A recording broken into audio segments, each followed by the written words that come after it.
Well, we now know the Big 12 is going to be aggressive in conference realignment season with USC and UCLA off to the Big 10, and that is contrary to some initial reports. Welcome into the channel. I am John Kurtz.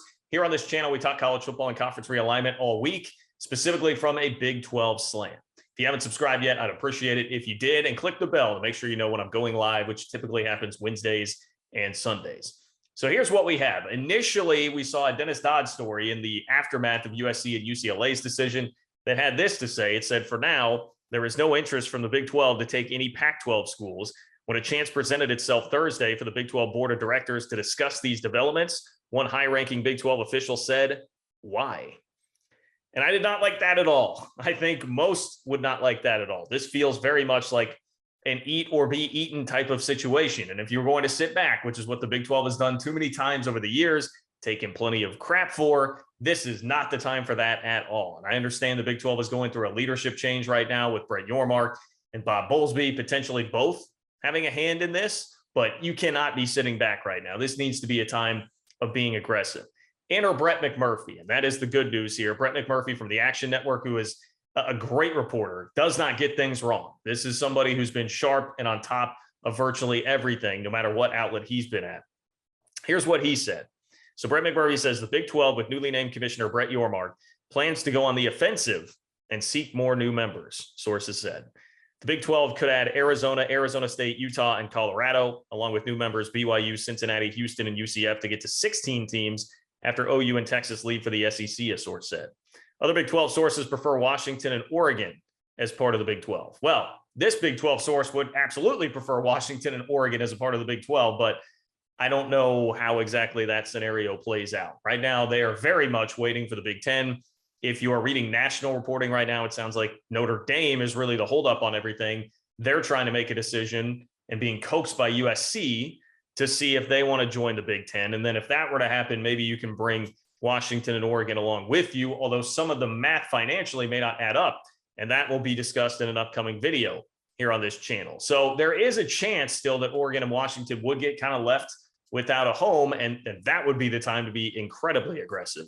And honestly, waiting on Notre Dame, maybe holding up a lot of these decisions, even on down the road for the Big 12, if they want to go ahead and add the Arizona schools in Utah and Colorado, because you want to make sure that the dust is really settled on what's going on with Oregon and Washington, because they would be the number one prize here. Again, seems like a long shot for a number of different reasons, but you'd have to be thinking that in your head. And I said initially, when all this happened the other day on Thursday, you need to at least make that call to Oregon and Washington. You need to at least throw your hat in the ring and give it some kind of attempt, because they would obviously add the most out of anybody left in terms of legitimacy and TV value. Here's more from the article. Quote, the Big 12 has never been aggressive in conference realignment, but they should contact those 4 Pac-12 schools and tell them, come on board, because there's nothing left in the Pac-12, the source said. Added another source, we're not sitting back this time. That killed us in the past. We're looking to strengthen our conference. Okay. That's good. That's the kind of message that needs to be sent here. And I know a lot of the speculation when I initially put out the Dennis Dodd report there was, oh, people are sandbagging him. People are lying to him. They're not going to be open and honest about this. And I'm sure there is truth to that. And that makes sense. You would not want to just give your deck of cards, like show your entire hand right away to a reporter. But I do think that it's important for the Big 12 to, at least in talking to somebody that they trust, to get that message out there. Like, hey, we're not going to sit back. You may not be giving away the playbook and what exactly you're trying to do, but reassure the fans, we're not just going to sit back here. And how about reassure your schools that we're not going to sit back here? I'm sure they're having internal meetings where stuff like that is being discussed, but I don't think it hurts to at least give that message out there publicly for a number of reasons. More from the article, rather. There is some hope among Pac-12 sources that the league will add schools from the Big 12, or maybe even some type of merger between the leagues. Whatever happens, one source summed up the future of conference realignment best: buckle up, because this is going to be one hell of a ride.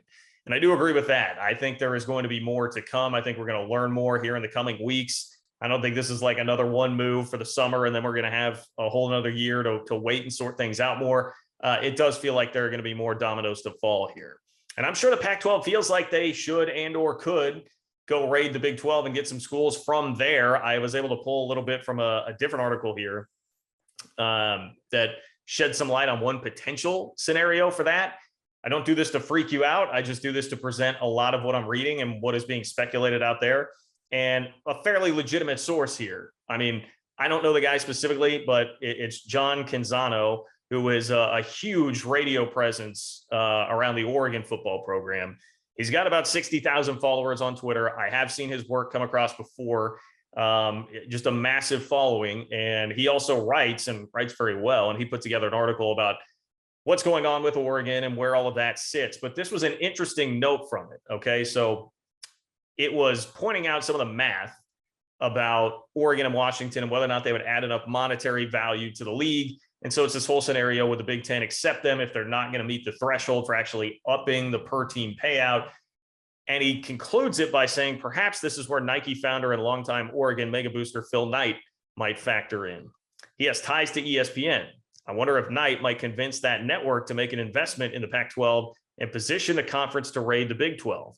Under that scenario, the Pac-12 would survive and become the country's number 3 conference. Or maybe Knight would simply subsidize the Oregon-Washington entry into the Big Ten.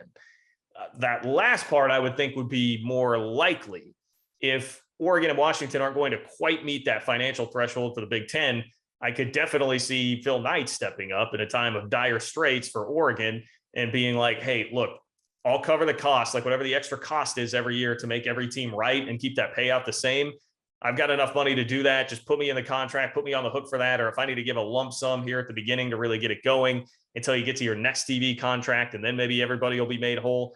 That I could see playing out much more than I could Phil Knight going to the ESPN execs and being like, hey, let's just raid the Big 12 and make the Pac-12 as good as it can be. Oregon seems too good to be in that position to really get down and be begging about working things out with a Pac-12 conference going on right now. That seems very unlikely to me, but it's at least something floated. And I'm sure Oregon fans in that position are thinking like, Phil Knight's going to be the savior. Like we have to rely on him, to cover all of our options and all of our bases here. But anyway, thought that was very interesting. Those are a couple updates from what's going on right now. It seemed like it was a little bit quiet yesterday. I still plan to go live tonight and get you a live show and try and get you some content on Monday as well as we kind of work our way through this thing. But share the channel, spread the word, subscribe if you have not. I would appreciate it, and click the bell so you know when I'm going live or when I'm dropping content. Spread this to your fan pages, wherever it is that you find Big 12 fans and college football fans, and let's continue to make this thing bigger and bigger and follow through another wild conference realignment season. Thanks for watching. Take care.